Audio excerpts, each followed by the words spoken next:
righty, let's wrap up the supranationalist organizations by talking about some international oddballs as the closer. Yeah.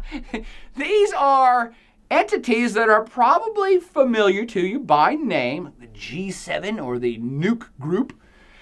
But there's very strange, and I call them oddballs because they don't fit tightly into any of the categories of supranationalist organizations we've talked about so far.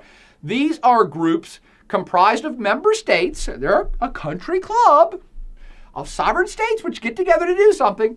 And these clubs have a hell of a lot of clout, a hell of a lot of economic power, a hell of a lot of political power, a hell of a lot of nuclear weapons power in the world. But these entities that I'm going to talk about are not really legit.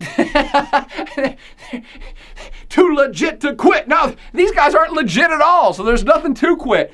And I'm saying they're illegitimate in terms of that they don't have a binding constitution or a binding set of rules that they all have to follow. In fact, they don't have any of that infrastructure or superstructure at all.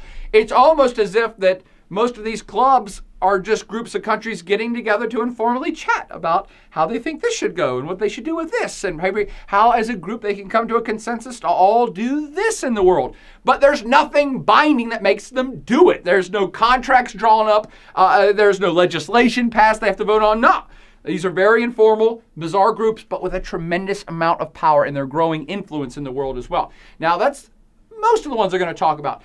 There are other kind of illegitimate supranationalist organizations like the IMF and the World Bank. Now, they're not illegitimate. They're full-on legit. But they're illegitimate in terms of international organizations, and they're confusing to folks because there are members that are sovereign states. The U.S. is a member of the IMF. Canada is a member of the IMF. Australia is a member of the World Bank. So it's member states that are in these clubs, but these clubs are actually run more like an independent business than a international country coalition. In fact, they look like a business, they smell like businesses, they operate like a business, they make money like businesses. So they're kind of unique and bizarre too, and that's why I wanted to save them till this end section to get to. So let's look at these international oddballs, like the G's, I like to call them, G7, G8, G20, the BRIC, the Nuke Group, and the IMF and World Bank. And let's do that all now.